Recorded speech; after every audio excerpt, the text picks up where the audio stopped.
ఇంకొకటి ఆసక్తికరమైన విషయం ఏంటంటే, విజయ్ ఎప్పుడైతే రాజకీయాల్లోకి వచ్చాడో, విజయ్ ఎప్పుడైతే ఎన్నికల్లో దిగాడో, పొత్తుల గురించి విపరీతమైన ప్రస్తావన జరిగింది.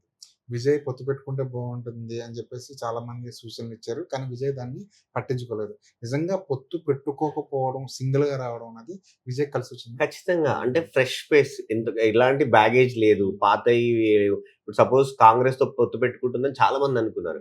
కాంగ్రెస్‌తో పొత్తు అనేసరికి పాతవి కాంగ్రెస్ పార్టీకి ఉన్నటువంటి నెగటివిటీ అంతా కూడా విజయ్ మోయాల్సొచ్చేది. అవును. ఇక్కడ ఏం లేదు. విజయ్ ఫ్రెష్ ఫేస్, ప్రజల్లో ఉన్నటువంటి అభిమానం, సినిమాల నుంచి వచ్చినటువంటి పేరు.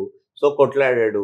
సో, వ అంటే ప్రజలు ఇక్కడ ఒకటి గమనించాలండి. అంటే ఇన్ని కేసులు పెట్టిన విషయంలో కావచ్చు, లేదు అంటే తన పర్సనల్ లైఫ్‌లో విషయాలు అన్నిటిని పబ్లిక్ చేసినటువంటి దాన్ని ఎందుకింత ఇబ్బంది పెడుతున్నారు ఒకడిని అనేది కూడా కొన్నిసార్లు అవును. సెంటిమెంట్ వర్కౌట్ అవుతది. సింపతి ఏమైనా వర్కౌట్ సింపతి అయిందా? వర్కౌట్ అవుతది. సో, అది కూడా అయ్యుండొచ్చు. కాదు అని చెప్పడానికైతే లేదు. కానీ మొత్తంగా ఓవరాల్‌గా తమిళనాడు ఎలక్షన్ చూస్తే మాత్రం అంటే 2 బలమైనటువంటి ఇప్పుడు అన్నా డీఎంకేకి, డీఎంకే లాగా, స్టాలిన్ లాగా ఒక పెద్ద లీడర్ ఎవరు లేరు. పళనిస్వామిని పెద్దగా ముఖ్యమంత్రిగా పనిచేసినప్పటికి కూడా రబ్బర్ స్టాంప్ లానే చూసారు. ఉన్నాడాయన. అవును. సో, అట్లాంటి చోట అన్నా డీఎంకే పెద్ద లీడర్లు లేకపోయినా మంచి స్థానాలు గెలిచినప్పటికి కూడా బీజేపీతో పొత్తు అనేది ఆ పార్టీకి బ్యాగేజ్ అయిపోయింది. అవునవును. సో, కాంగ్రెస్‌తో పొత్తు అనేది ఉన్నా కూడా ఉదయనిధి స్టాలిన్ వ్యాఖ్యలు కావచ్చు, అసలు డీఎంకే అంటేనే యాంటీ హిందూ అనేది ఒకటి ప్రొజెక్ట్ చేసుకుంటూ వచ్చారు. కానీ అది పోనీ అట్లయినా క్రిస్టియానిటీ ఓట్లు వన్ సైడ్ పడ్డాయంటే అది లేదు.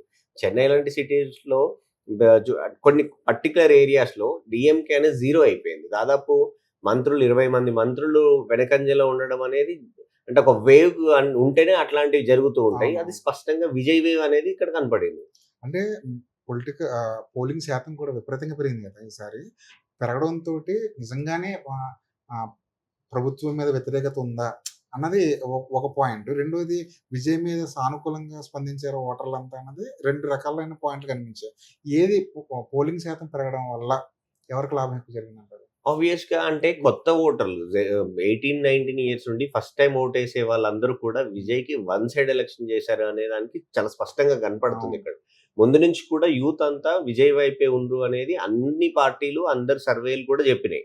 కానీ విజయ్ 20 స్థానాలకు మించి గెలవడు అని. ఎందుకు అనంటే పర్సెంటేజ్ ఆఫ్ ఓట్స్ ఎక్కువున్నాయి గదా! అన్నప్పుడు ఏం చేశారంటే గతంలో చిరంజీవి కూడా ఇలాంటి పర్సెంటేజ్ ఆఫ్ ఓట్స్ మంచి మెజారిటీ ఓట్ షేర్ వచ్చింది.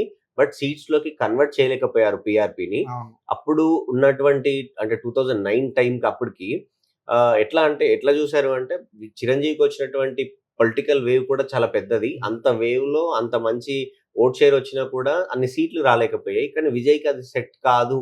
విజయ్‌కి కూడా పరిస్థితి అంతే 8 సీట్లో, 10 సీట్లో తోక పార్టీలాగా మిగిలిపోతది అని అనుకున్నారు. అవును. కానీ జెన్‌జీతో పాటు అప్ 50 ఇయర్స్ బిలో ఏదైతే ఏజ్ గ్రూప్ ఉందో అవును. అవందరూ కూడా వన్ సైడ్ ఓట్ జరిగింది. జరిగింది కాబట్టి స్పష్టంగా కనపడుతుంది. ఇప్పుడు మనకి బలంగా ఏమనిపిస్తుందంటే, విజయ్‌కి పనిచేసింది సినిమా గ్లామరా? లేదంటే నిజంగానే తమిళనాడులో ప్రభుత్వం పట్ల అంత వ్యతిరేకత ఉందా? ఈ రెండిట్లో ఏది కరెక్ట్? ఒక్కటండి. అంటే సినిమా గ్లామర్ అనేది క్రౌడ్ పుల్లింగ్‌కి పనికొస్తది. లేదంటే చేస్తాడని కొద్దిమంది సెక్షన్‌కి పనికొస్తది కదా! రాజకీయాలు వేరు, సినిమాలు వేరు. హ్మ్. కానీ తమిళనాడును జూస్తే అక్కడ స్టాలిన్‌కి అపోజిట్‌గా నిల్చునేటువంటి పెద్ద ఫేస్ ఎవరు లేరు. హ్మ్. స్టాలిన్ ఒక్కడే కాబట్టి ఇంక అందుకే స్టాలిన్‌కి, డీఎంకేకి తిరుగులేదనుకోని గూడా అనుకోవచ్చు. ఓవర్ కాన్ఫిడెన్స్ కూడా అయ్యుండొచ్చు. కానీ అన్నా డీఎంకేలో సరైనటువంటి నాయకత్వం లేదు. స్టాలిన్‌కి ధీటుగా పనిచేసేటువంటి నాయకుడు లేడు. సో, అన్నా డీఎంకేకి అది మైనస్ అయింది. తర్వాత బీజేపీ అయినా, కాంగ్రెస్‌నైనా అక్కడ జాతీయ పార్టీలను జనరల్‌గానే వాళ్ళు తిరస్కరిస్తారు. అవును. సో, అపోజిషన్ అనేది ఇంకొక నాయకుడి పార్టీలకు సంబంధించినటువంటి కొరత లేదక్కడ. పార్టీలు చాలా ఉన్నాయి. కానీ నాయకుడి కొరత ఉంది. సో, స్టాలిన్‌కి అపోజిట్‌గా ఉండేటువంటి నాయకుడు ఎవరు అనుకున్నప్పుడు ప్రజలు విజయ్ వైపు మొగ్గారు. పైగా విజయ్ ఇంకా చాలా కాలం పాటు ప్రజలకు సేవ చేసేటువంటి అవకాశం ఉంది. అవును. అంత ఏజ్ ఉంది. పైగా ఫ్రెష్ కాబట్టి పాలిటిక్స్‌లో ఏదో చేస్తాడు అన్నటువంటి నమ్మకం ఉంది. ఇంతకుముందు అయినా కూడా ఎంజీఆర్‌ని జూసినప్పుడు గూడా పార్టీ పెట్టినంక 5 ఏళ్లకు టైం తీసుకున్నప్పటికిను రాజకీయాలకు కొత్త కాదాయన. అప్పటికే ఎమ్మెల్యేగా ఉన్నాడు. ఎక్స్‌పెల్ చేసిండు గాబట్టి కొత్త పార్టీ పెట్టాడు. అన్నా డీఎంకేని సక్సెస్ అయ్యారు. ఇక్కడ విజయ్ దగ్గర కూడా అంతే. నాయకుడు అనేవాడు ఇంకొక అవకాశం ఉండాలి అనేది ఆల్టర్‌నేట్ జూసారు. అది విజయ్ లాగా కనపడ్డట్టు కనిపిస్తుంది.